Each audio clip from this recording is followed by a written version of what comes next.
Hi there. So may have seen a lot of videos on YouTube where readers are speaking about your sun, your moon, your rising, your ascending, and you're like, what in the world is that? Like what are they actually talking about?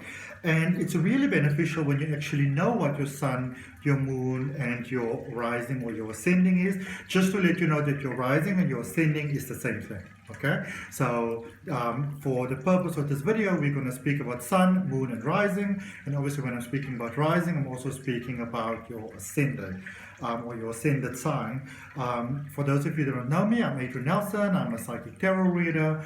And like a lot of other readers, I upload videos for all zodiac signs on my weekly readings. So just to really break it down for you, for what it really means, your sun sign is your zodiac sign. It's your zodiac energy or your star sign. When people say, what's your sign? So if somebody says to me, what's your sign? I'm going to say, I'm a Cancerian because I was born on the 8th of July. So your sun sign is that energy that I suppose most people know what it is for them. And your sun sign, your sun energy is the outer expression of who you are.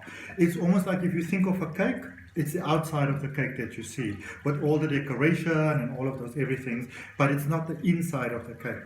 And the thing to remember is that a lot of times when we look at zodiac energies, we say that, well, that person is an Aquarius, so this is who they are, And the thing to remember is that your sun sign energy, the outer expression of who you are, it's only a part of who you are. It's not all of who you are. It's not the totality of who you are. It is just the outer expression of who you are. And then you get your moon energy. And moon energy, where your sun energy is the outer expression of who you are, your moon energy is very much the inner being of who you are. Your moon energy goes along with your emotions. And just something to touch on emotions. A lot of times people feel that certain zodiac energies have a lot of emotions, like the water energies, Scorpio, Pisces, Cancer. They're the very emotional beings. They've got all emotions. And then they sort of reason that the other energies that operate on a more sort of logical mind ways, they may be the air signs like Gemini, Libra, and Aquarius. They'll be like, no, they're air signs. They don't really operate so much from the emotions. But the truth is that we all operate from emotions. We just operate sort of like in different ways, with our emotions itself. But we all come from emotions. We are all emotional beings. And I think it's very unfair to say that a certain person doesn't have any emotions. They're stone cold. Nobody's really stone cold. And when somebody is typically stone cold, it's usually sort of like a protective shield that they have around them, that at some point they may have been really hurt. It might come from childhood. It might be a traumatic experience that they had. And so they don't want to be hurt again and sort of keep you at that distance. Okay? And then ascending or your rising energy, it's sort of like if you want to imagine that you are born. So let's picture it like this. So you are born, and there's 12 different zodiac houses, starting with Aries and ending with Pisces. So if you imagine that the sun is shining in a particular zodiac house at a particular time, that is when you were born. So the sun was shining in the energy of Cancer when I was born. So if you imagine the 12 houses, that's where the sun was shining. So that is my expressive energy. Okay. Then with your moon energy, in what house was the moon at that particular point in time? So if you kind of imagine that, because the moon sort of moves around the earth, so if you imagine that the moon was moving around the zodiac chart, and in which part of the chart is it at that particular point in time? In my case, it happens to be in Aquarius. And then, if you then further imagine with your rising sign or your ascending sign, sort of like, if say you were born, as a baby you were born, you're laying on your back and you're looking at the horizon, what is the sign that is sort of peeking over the horizon, and that is your rising or your ascending. Now, in order to get your rising or your ascending sign, you need to know your exact time of birth. You don't want to guess. If you don't know your exact time of birth, you can book an appointment with an astrologist. You can ask them if they are able to get it for you, because they often are. It's just quite a lengthy process. Sometimes you can also contact the hospital where you were born.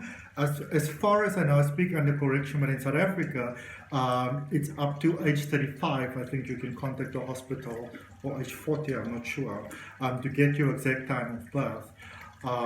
Because in the astrological sort of setup, it changes every 4 minutes. So if you are out by just a couple of minutes, you can get a complete wrong information, and then that's not really helpful for you. For those of you that are interested, there is a link down below in the description. It says free natal chart, where you can get to see what is your sun sign, your moon sign, and your rising or your ascending.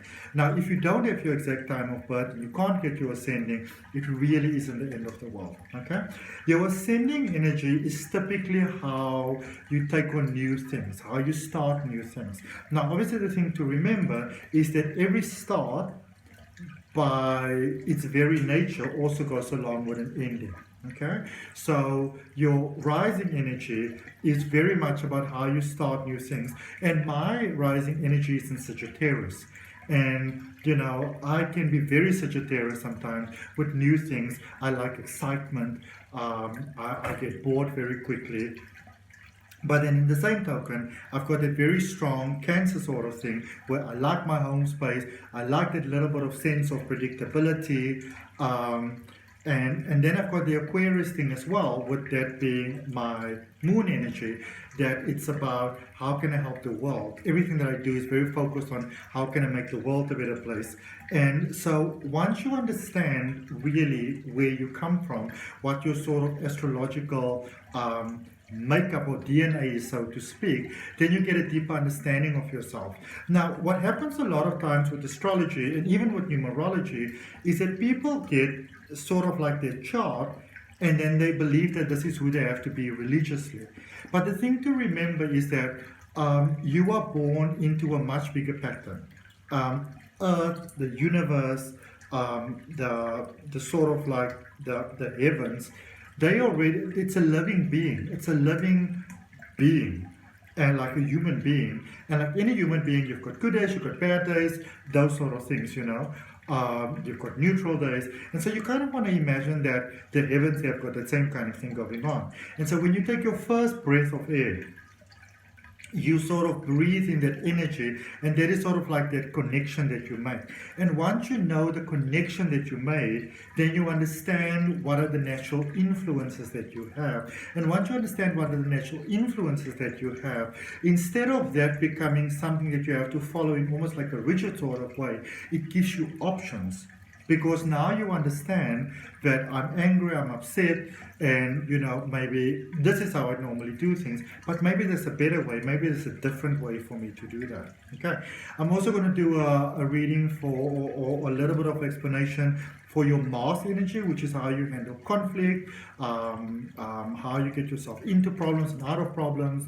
I'm also going to do one for Venus, which is about our love and our passion and those type of things. But just for this particular one, just Sun, Moon, and Rising or Ascending.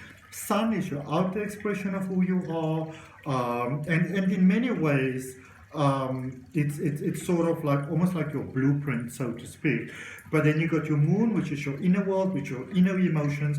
And a lot of times when people sort of guess what zodiac energy you are, when they normally guess wrong, they guess your sun sign wrong, they often guess your moon sign correctly, because your emotions, your inner being determines who you are. And then of course there's your rising, your ascending, which sort of shows you how you do new things, or if you want to do something new, what is the best way for you to go about seeing where those planetary placements are at this particular point in time, you know. So when you look at a reading, the way that it helps you is you look at your sun energy, this is your overall energy, but then you also look at what's happening in my emotions at the moment, and then also, you know, especially for that next step, immediate future, that is where rising is very helpful for you. Okay, so just wanted to put that out there for you. I hope that it helps. Let me know in the comments. From my heart, namaste, love and light. Bye.